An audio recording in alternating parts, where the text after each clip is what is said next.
박스를 하나 열 건데 이렇게 할 겁니다. 액티브 워크북.name이라는 건 뭐냐면은 현재 열려있는 파일명을 가지고 오시오. 그죠?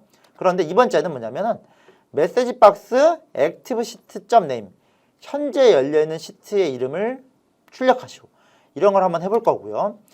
최종적으로 그 다음에는 이런 거를 해볼 건데 이 코딩을 좀 제가 실제로 이 코딩을 작성하겠다고 화면을 잠깐 멈춰보시고 한번 적응해 보시고 설명을 이제 해드리도록 하겠습니다. 첫 번째는 무슨 코딩인가?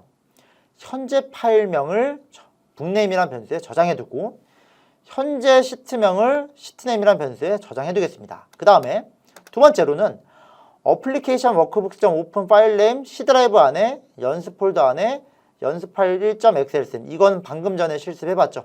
그죠? C 드라이브의 폴더라는 연습 폴더를 가서 연습 파일 1점 파일을 여시오라는 코딩이고요. 그런데 마지막이 중요합니다. 여기까지 코딩을 작성하셨다면은 실행했을 때 파일이 열려서 연습 파일로 엑셀이 활성화된 상태로 넘어가게 됩니다. 그런데 하고 싶은 건 뭐냐면 파일을 열긴 여는데 다시 맨 처음 실행 파일로 돌아와라. 그러니까 A 파일이 있는데 B 파일을 열면은 B가 열려있는 상태인데 화면이 거기 멈춰 있으니까 A 파일로 돌아오시오. 그게 맨 마지막에 해당합니다. 그래서 워크북스 안에 북네임 현재 파일 첫 번째 파일명 점 시트네임인데 첫 번째 시트명으로 가서 액티베이트 활성화하시오. 그러면은 A 파일이 있는 상태에서 B 파일을 열고 다시 A 파일 실행 화면으로 돌아오시오. 다시 화면을 열 수 있는 거죠. 여기까지 실습을 같이 해보고자 합니다. 아까 그 상태에서 조금 간단하니까 한번 해보면서 저랑 같이 실습해 보겠습니다. 다시 엑셀로 돌아가도록 할게요.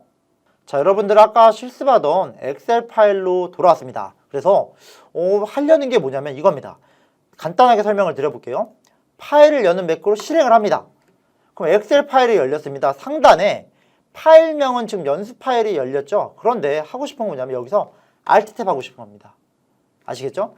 그러니까 파일을 열긴 열는데 처음 실행 화면으로 돌아오고 싶을 때 분명히 코딩을 만들다 보면은 이렇게 하고 싶은 생각이 많이 들 겁니다. 즉 클릭하면은 파일을 열었는데 Alt 탭 할 겁니다. 이거 어떻게 할 것인가?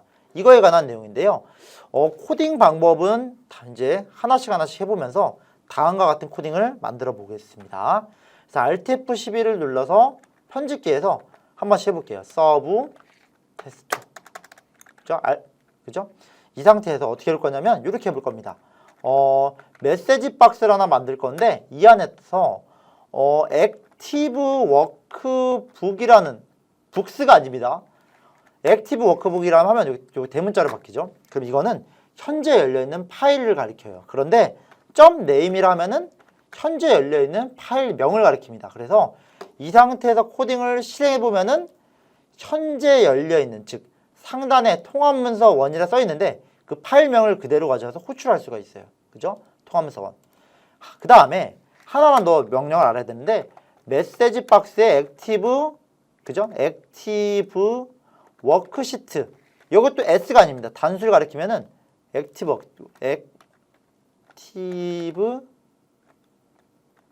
시트 해볼까요?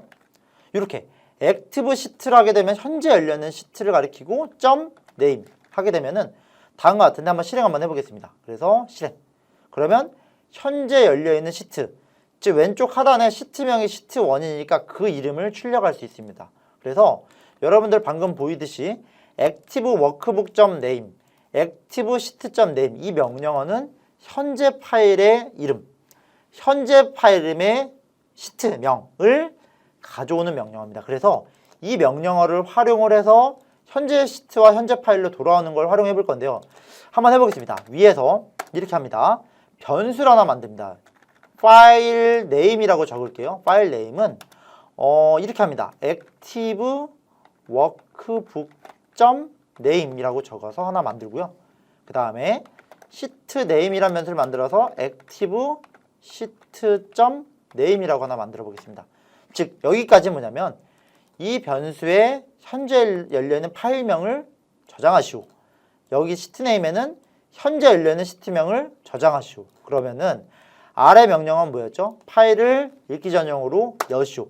마지막에 한 줄만 추가하면 됩니다. 처음에 열었던 파일의 시트로 돌아가시오. 그거에 관한 내용인 건데요. 한번 해보겠습니다. 워크북스입니다. 복수. 여러 개의 워크북스 중에서 파일 네임으로 가겠습니다. 그리고 워크시트로 가서 시트 이름으로 가겠습니다. 그죠? 그리고 거기에 가서 액티브라는 명령을 하면 어떻게 될까요? 잘 정리해보면은 처음 파일에 처음 시트를 여시오가 됩니다. 그래서 이 명령을 실행하게 되면은 파일이 열려서 처음 거로 Alt 탭 하는 상황을 만들어낼 수가 있는데요. 자, 이 매크로를 화면으로 가서 실행해 보겠습니다. 그래서 이 파일 버튼을 누르시면 되는데 눌러보겠습니다. 눌러볼게요. 파일이 열렸는데 지금 다시 처음 화면으로 돌아왔죠. 그죠? 이 소리 뭐냐면 파일을 열어서 처음 화면으로 돌아오시게 됩니다. 그래서 실제로 아래 보면은 엑셀 파일 1이 열려있는 상태입니다. 제가 꺼볼게요. 끝 상태에서 다시 클릭을 하면 어떻게 될까요? 파일 열어서 Alt 탭 한번 눌러보겠습니다. 파일 열어서 Alt 탭이 나올 수 있는 겁니다. 그래서 Alt F11에서 이 명령을 살펴보시면은 처음 파일과 처음 시트를 저장을 한 다음에 마지막 이 한 줄 파일을 열고 처음 파일의 처음 시트로 Activate 돌아오시오라는 명령어를 짜주면은 파일을 열어서 처음 화면으로 돌아오는 코딩을 만들 수가 있습니다.